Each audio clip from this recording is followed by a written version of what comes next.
Welcome to the TAE Aerospace Ipswich Jets after the 80. Proudly brought to you with thanks to the Ipswich Jets Leagues Club, at the heart of our community and a huge supporter of rugby league in Ipswich, and of course your Ipswich Jets. Today we are at the offices of our chairman, Queensland Law Group, to very quickly review our weekend game for our Hostplus Cup boys versus Northern Pride. But at greater length, talk to one of our newest signed players to the club, Ken Maumalo. A proven performer on both the domestic and international stage, Ken has represented New Zealand and Samoa at test level and brings with him a wealth of experience from over 100 NRL experiences with the Warriors and the Tigers. Known for his power, pace and finishing ability, Ken is one of the game's most respected wingers and a genuine game changer. Ken Maumalo is more than a marquee signing. He is a signal of where this club is heading and the culture it's creating. So Jet number 659, Ken Maumalo, welcome. Cheers, thank you. We'll talk about you later, but we do need to talk about the weekend first. Yep. 32-0. What do you think didn't quite go to plan for us this weekend, and where do you think we lost momentum during the game? Yeah, it was a difficult game to sort of process. I thought we had a clear idea on what we wanted to do, and I think we just had too many areas we couldn't apply any pressure to the opposition. They were just fresh throughout the whole game, and we didn't put any pressure on them. But we just had too many areas which cost us at the end. And you talk about errors. I mean, at the end, I think there was 19 errors in total compared to 11 last week or the week before with Wynnum. As we know, with errors, they cause you fatigue. You could do extra defence. Reduces your possession, your momentum. So, comparing week on week from the 11 previous week to 19 this week, what was that down to? What increased those errors this week? I think it was just a lack of focus from the individual. It was just most of the errors that we had were individual-based errors. It wasn't really forced or anything, and I think it was just attention to detail. It came down to that. So yeah. Again, coming off that this weekend, you're coming back into training tonight. Then a couple more training sessions before we play Townsville this weekend. When that happens, what do you do as a group? How do you kind of put that to one side? What do you do? Does training get impacted at all? Like, what do you then take from that as a group into next week's game?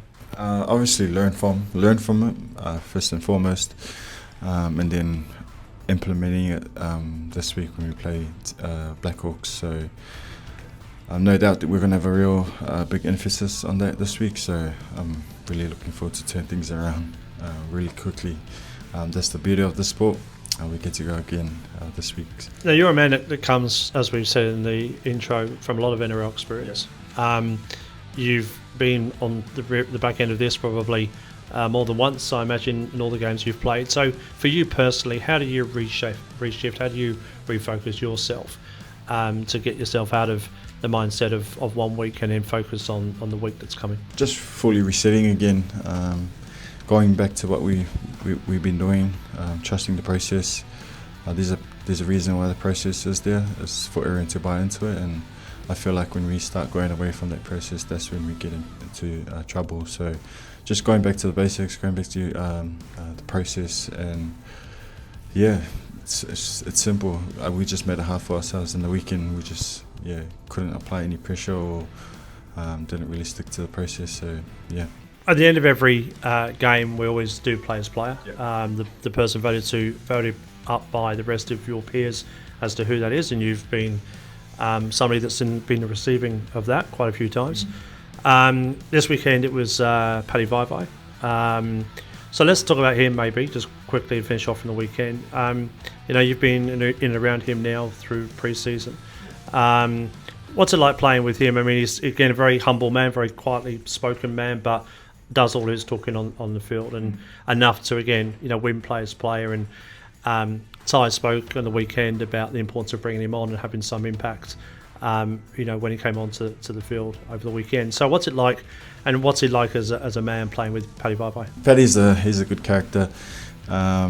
One thing you know about Paddy is that when he comes on, he's going to do his job. and I thought that he did that on the weekend. You know, he was really strong in the middle there. He gave us that go forward that we were sort of missing and lacking, a bit of direction as well. So Paddy's just one of those guys when you look at him, you know what you're going to get, sort of thing. So it's good that he was rewarded, the players player, because I felt like he really deserved it. All right, so we won't continue on about weekend. We'll put that weekend in a box. We'll seal it, throw it away, and then we'll focus on this weekend. So let's, good thing is it gives us more time to talk about you. Let's go right back to where it all started for you. What got you into rugby league in the first place, Kenny? How I got into it, I actually started playing rugby back in New Zealand. As everyone from New Zealand knows, like when you grow up in rugby, you aspire to be an All Black. That's every kid's dream back in New Zealand. So I started playing rugby throughout school. But we had leagues. We had league on the Wednesdays and we had rugby on a Saturday back in school. So there was this one time our coach from the rugby league team, he wanted me to go play for the league team because they were short on numbers, and I just went along and just to make up the numbers for that day, not knowing there was a Warriors scout there at the time. So funny how opportunity sort of comes around, and after that game I had on Wednesday rugby league, the scout came up to me and he said, we want you to start training for development the next week. So it was pretty quick how everything turned out. So I just told my rugby coach I'm going to quit rugby and I'm going to go give league a good crack. That's sort of how it started for me. And I think, if I'm right in saying, you made your debut for the Warriors in 2015.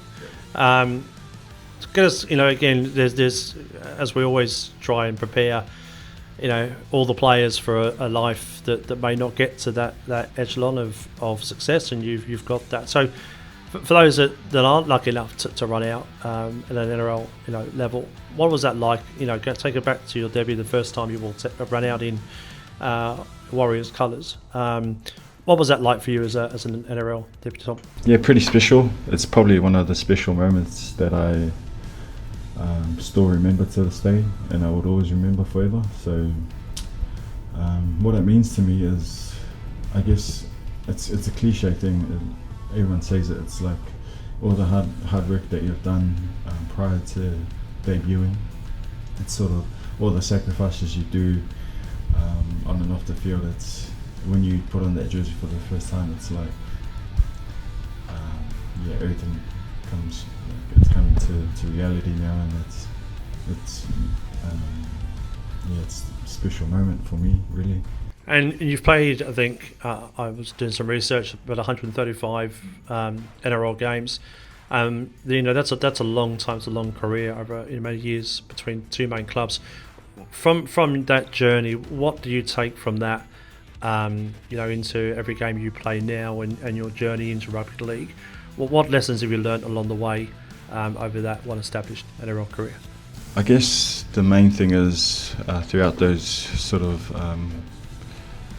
past 10 years that I've learned over the years is it's like rugby league brings us together as people, but when you walk away, it's like the relationships you get out of those teams. So just the people you meet along the way, the different walks of life, and just the relationships really that stands out for me.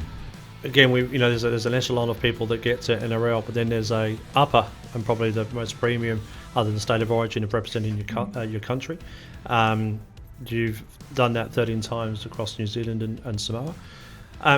What is it like at that level of intensity, representing the country, putting on the country colours? What's something you've learned about yourself on that stage, knowing that you've reached the pinnacle of your sport? Yeah, it's obviously, like you said, it is the pinnacle, and I think everything that leads up to that, like all the development training you've been doing since you're a kid, all the trainings that you've been doing since because I played in the 20s, so all that training sort of accumulates over time. It's just rewarding when you put on that jersey Most probably Samoa. Samoa was probably hit different to the Kiwis, only because my mum and dad are both from Samoa, and it meant a lot when I did play for Samoa. So, but both special jerseys, I'll never take any jersey for granted. So, yeah. Over your time, you've played, under a few significant, coaches, and you've played with some, fantastic talent, especially at rep level. Who have you played with or under that's had the biggest influence in your career, and what makes them stand out to others? Probably the most influential coach that I've had so far is probably Mooks, Stephen Kearney. Those who don't know him. We just had a tight connection. We had a tight bond as soon as he got there, and I feel the skill that he had is his main trait was probably a people's person, and I felt like he connected with all his players on so many levels. But yeah, he was probably the most that stood out for me as a coach. So yeah. And players? Players that stood out the most? Probably Roger. He's a true professional in what he does. Every day he turns up, he does all the little things right, and when he gets on that field, he just trains the house down, and even after field, he's always doing extras and just doing things that people don't really see. And one of the things that, again, as I said, you stand out a lot, especially in video footage of how you play the game. From your experience, you've played alongside some of the game's best. What makes a back line really gel from your point of view? Probably the connection you have off the field. Definitely plays a big factor in what you do on the field. But yeah, just knowing the person on a personal level, their family, their values, what they stand for, really goes a long way. So yeah, probably the connection you have with your backfield or your centre or fullback. So now, one of the things that I guess we haven't probably covered is that over the last couple of weeks you were released from the Titans and you signed with the Jets for the rest of 2025, which is fantastic. What drew you to the club? I mean, obviously at the start you had to play for us. You were, part of the affiliation agreement, which was, wonderful for us. But then beyond that, you could have joined any other club. You're a free agent. You come a long way from the Gold Coast. You passed a lot of Q clubs to get to us every week. What stood out for you for the Jets, and what made you commit to us on the more longer term basis? Yeah, I just enjoyed what Ty and Triggs are building at the club at the moment. Last year we won 5 of our last 7 games, which was a massive improvement last year. Although we didn't make finals, I felt like we were really turning heads there, and that's the reason why I wanted to come back. It was Ty and Triggs building a really good culture at the club. They're actually making you feel valued at the club. So as soon as everything went down at the Titans, he was the first one I called, because I didn't want to leave the boys behind, and I wanted to be a part of something special this year. And although I do drive past 4 or 5 teams, Q Cup, Ipswich has really grown on me the past couple of years. So yeah, really enjoying my time here. And probably a follow on from that that you just covered. I mean, how do you find the vibe around Ipswich as far as the fans, the community, the sponsors, the boys, the coaching staff? Like, how do you find, and how have you found that over the last couple of years? Yeah, it's been good. Slowly getting a lot of people at the games now. But yeah, just when you walk into a room, you can feel the energy in the room and the vibes between the boys. That's what I certainly felt when I got here, and it's slowly growing to this day. So just great connections. Everyone's genuine.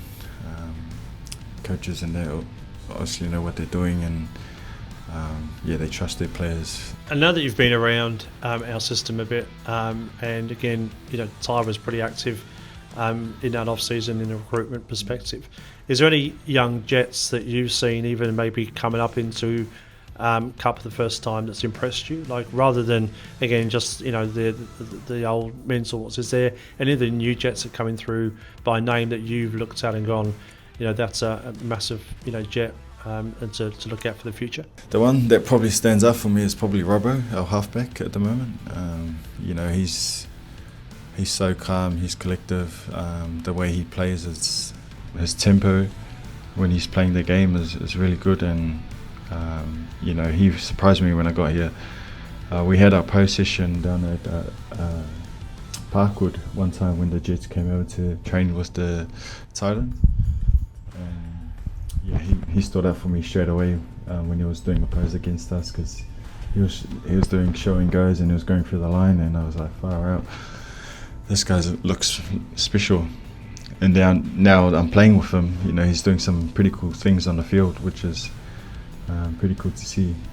Bright future ahead of him. And let's get to finish off with a bit of the future, and also a chance to look back from all the time you spent in rugby league. What's the benefit of something that somebody said to you? What's the best piece of advice you've ever received from anybody in this game over the length of time you've played it? What's the best piece of advice you've received? Probably from Mooks. Because he was so people's person. He would always talk to me on a personal level and getting to know my family, and he'd always mention things about valuing just the little things in life, whether it's your family or valuing just the little things that are around you. He made sure that I valued those things, because when the big things did come, the big opportunities or the big things that come around, I would be able to appreciate that even more, because I valued all these little things. Probably value things in life. When you look back in your career so far, and it is just a so far, it's still, I'm sure there's still much more to come. But what are you most proud of? Is it the debut with the Warriors? Is it the length of time in your career? Is it representing Samoa in representative football? So what's the thing that you're most proud of in your time so far? That's a good question, because I've got heaps. Put on some pretty cool special jerseys over the years. My first game, like I said, it's special. It's a special moment for any kid to debut. Just that feeling that you've known that you've done it, and you'll never get that feeling ever again the first time, because then after you play a few more games after that, it will just become normal. So probably my first game, my debut. Last question. What do you opportunity has really been great opportunity to get to know you, but so what do you want Jets fans to know about you, Ken Maumalo as the person, not just the player? What makes you the person that you are, off the field? I think I stay true to myself. I'm pretty grounded. Standards would always be there for me. Till the day my body stops working, so I'll definitely give my all for whatever I have left. So I'm just keen to achieve some special things with this group and take them to where they should be, which is winning the comp for sure. That's my main goal at the moment, is to help drive this club and drive these boys to be the best versions of themselves, but then also winning every day and winning every game. Well, the good news is, mate, you referred last year to being 5 from 7. Currently you're 4 from 6. So when you beat Townsville the weekend, you'll be back to 5 from 7. So you'll be back in the same status as you were this time last year, and you've still got 13 more games to go. So you're in a good place. Mate, again, I know you come up a long way from the Gold Coast to be here today. So Jet number 659, Ken Maumalo, thank you. Cheers, thank you. Appreciate it. Thank you. So that's a wrap up on the episode of the TAE Aerospace Ipswich Jets after the 80, proudly brought to you with thanks to the Ipswich Jets Leagues Club. Big thanks to Kenny to give up his time to be here this morning, and don't forget our next game is on the 11th of May against the Blackhawks. The tickets from our website or at the gate. We also have our Sun Engineering A grade playing the game before at 12:20, so get in nice and early to watch both games. So please stay tuned, make sure you like, share and subscribe, and we'll see you next time as we bring you all things Ipswich Jets.